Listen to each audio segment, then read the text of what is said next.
నా పేరు కాకి. నాకది మనుషులు పెట్టిన పేరు.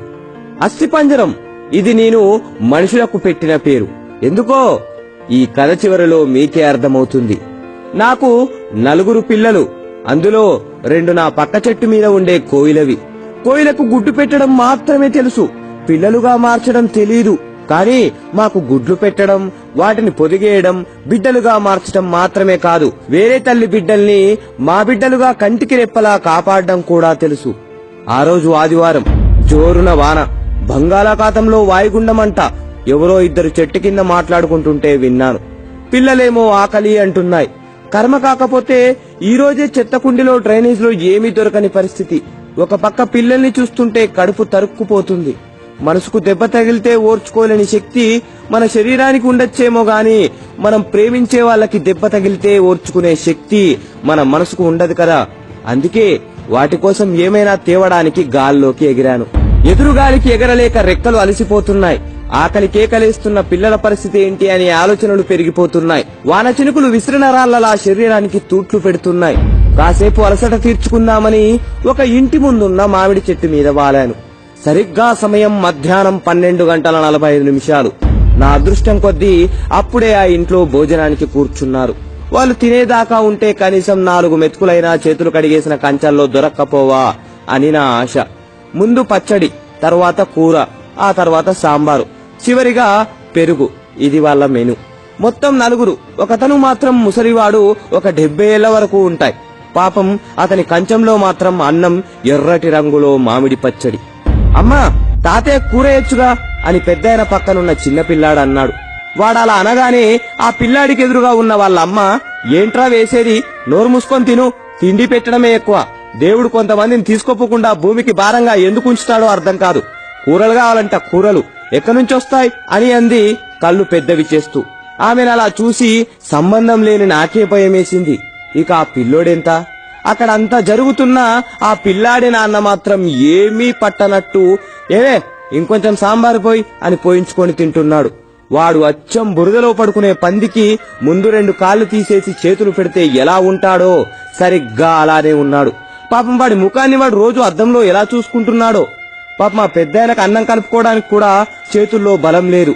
అయినా సరే బాగా ఆకలేస్తుంది అనుకుంటా త్వరగా అన్నం కలుపుతున్నాడు. వణుకుతున్న చేతులతో మొత్తాన్ని కలిపేశాడు. ఆత్రంగా ఒక ముద్ద తీసి నోట్లో పెట్టుకున్నాడు. వెంటనే నీళ్లు తాగాడు. బాగా మంటగా ఉందనుకుంటా కంట్లోంచి నీళ్లొచ్చాయి. ముఖం ఎర్రగా మారిపోయింది. ఎదురుగా ఉన్న నెయ్యి వైపు చూశాడు, కానీ అడగడానికి ధైర్యం చాలట్లేదనుకుంటా అలాగే ఉండిపోయాడు. అయ్యో, ఎంత దారుణం! పాపం పెద్దాయన. వాళ్ళు తినడం అయిపోయింది. అందరూ లేచారు. ఆ పెద్దాయన కూడా చెంబులో నీళ్లు మొత్తం తాగేసి లేచి బయటకు వచ్చి చుట్టూ చూశాడు. అప్పుడు ఆయనకు నేను కనబడ్డాను. నా దగ్గరికి వచ్చి నా ముందు ఆ అన్నం పడేశాడు. ఒక్క క్షణం నా కంట్లో నీళ్లు తిరిగాయి. పెద్దాయనా, నీ ఆకలి తీరకపోయినా నా ఆకలి తీరుస్తున్నావు.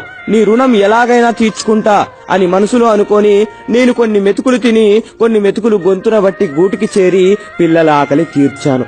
సరిగ్గా 26 రోజుల తర్వాత అనుకుంటా, ఎప్పటిలాగే వేట కోసం ఏటి మీదుగా వెళ్తున్నా ఏటి ఒడ్డున ఎవరికో పిండం పెడుతున్నారు. కాసంత తినడానికి ఏమైనా దొరక్కపోదా అని అక్కడ వాలాను. ఎదురుగా ఉన్న ఫోటోను చూసి ఆశ్చర్యపోయాను. అది నా పిల్లలు ఆకలితో ఉన్నప్పుడు అన్నం పెట్టిన పెద్దాయనది. ఒక్క క్షణం గుండె బరువెక్కింది. విచారంతో రెక్కలు దిగజారిపోయాయి.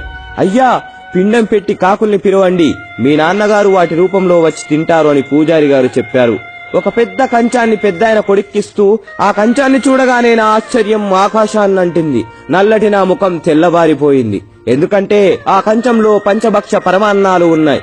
వారిని మనుషులు, మీరేం మనుషులురా బాబు! బ్రతికినంత కాలం బ్రతకడానికి పెట్టకుండా చచ్చిన తర్వాత బ్రతికించడం కోసం పెడుతున్నారా? పోవడం కోసం కోరికలు కోరుకొని కాకి రూపంలో రావడానికి పూజలు చేస్తున్నారా? బ్రతికినంత కాలం రాబందుల్లా పిక్కు తిని విసిరేసింది తినడానికి కాకుల్ని పిలుస్తున్నారా? ప్రాణమున్నంత కాలం పెద్దైన కప్పుకోవడానికి కండువా కూడా ఇవ్వకుండా పోయాక కట్టుకోవడానికి పట్టుపంచ పెట్టారా? ఏం మనుషులరా బాబు!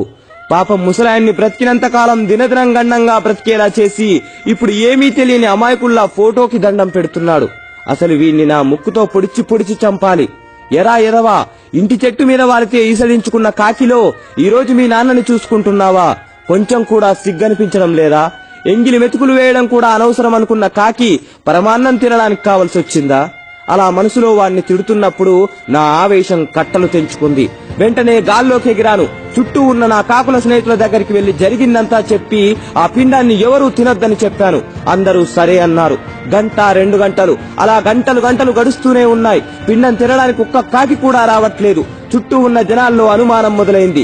బ్రతికినంత కాలం ఆయన్ని బాగా చూసుకోలేదేమో, అందుకే ఇప్పుడు తినడానికి రావట్లేదు అని ఒకడు, ఉన్నన్ని రోజులు బాధ పెట్టుంటారు అందుకే ఆయన రావట్లేదని ఇంకొకరు, నేను రోజు చూసేవాణ్ణి అన్నం కూడా సరిగ్గా పెట్టేవాళ్ళు కాదు అందుకే ఇప్పుడు రావట్లేదని మరొకరు మాట్లాడుకోవడం మొదలు పెట్టారు. అవి విని ఫోటో ముందు కూర్చున్న ముసలాయన కొడుక్కి తల తీసేసినట్టయింది. అలా ఉండిపోయాడు. కనీసం తన బాధ చెప్పుకోలేని పరిస్థితి.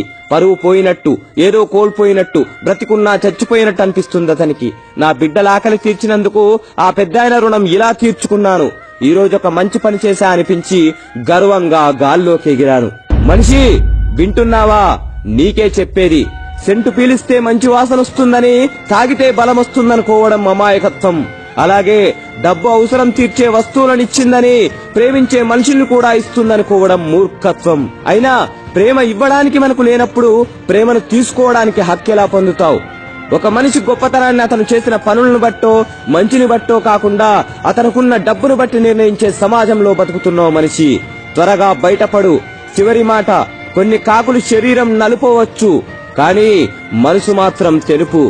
ఈ మాట కాకుల కంటే మనుషులకే ఎక్కువ వర్తిస్తుంది. జై హింద్.